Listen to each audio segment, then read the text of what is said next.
the world government trying to seize Kaido's devil fruit and the spontaneous burst of information. So when it starts up, I'm like, what is this for? Why is he saying all this stuff? And then as he rambles on, talking about what happened to Kaido when he got captured, and they were doing these experiments on him. They were trying to take his devil fruit, and I was like, wait, what?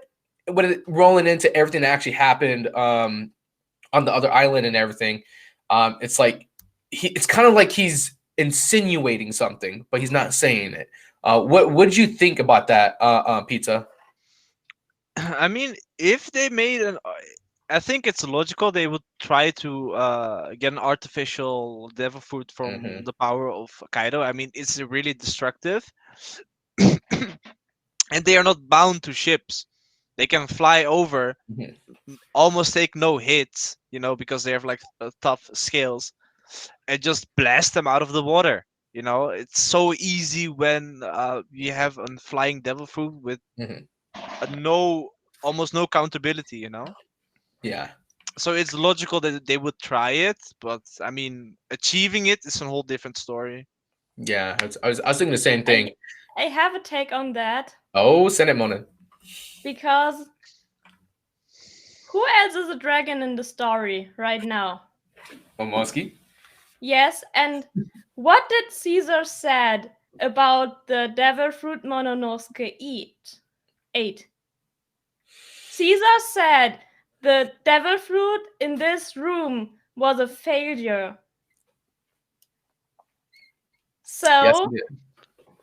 for me, Momonosuke ate the devil fruit Vegapunk created, and Vegapunk succeeded, but he didn't want to give this power to the world government.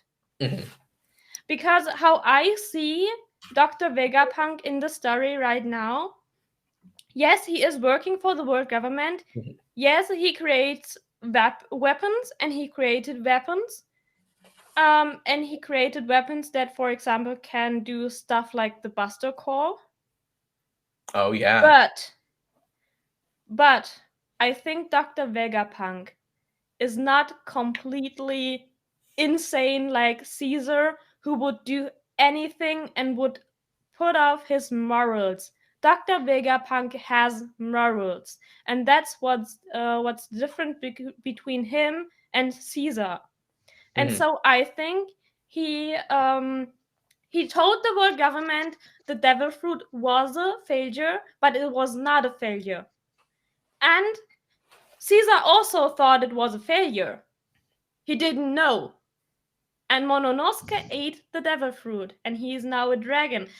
What I think, my thought now that you said, yeah, they wanted to have Kaido's power. Is Momonosuke now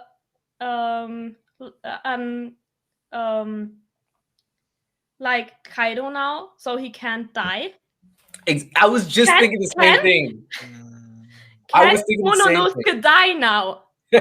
Or is he like OP like Kaido? Even though Momonosuke cannot control his devil fruit to this point. So we can see that also in the chapter when he gets upset. His Momonosuke, his devil fruit is triggered when Momonosuke is upset.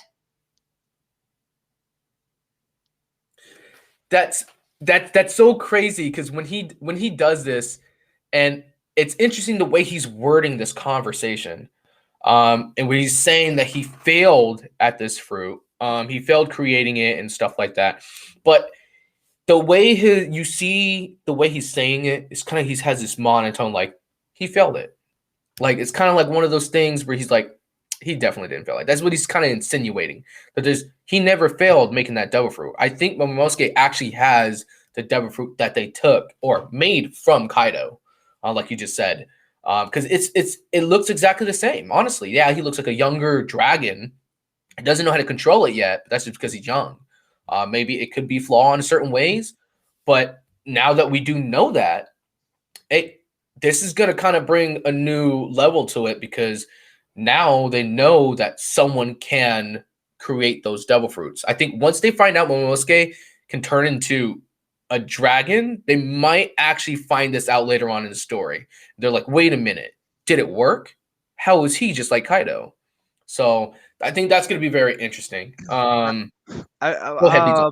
Yeah, I think it's more like a confidence issue.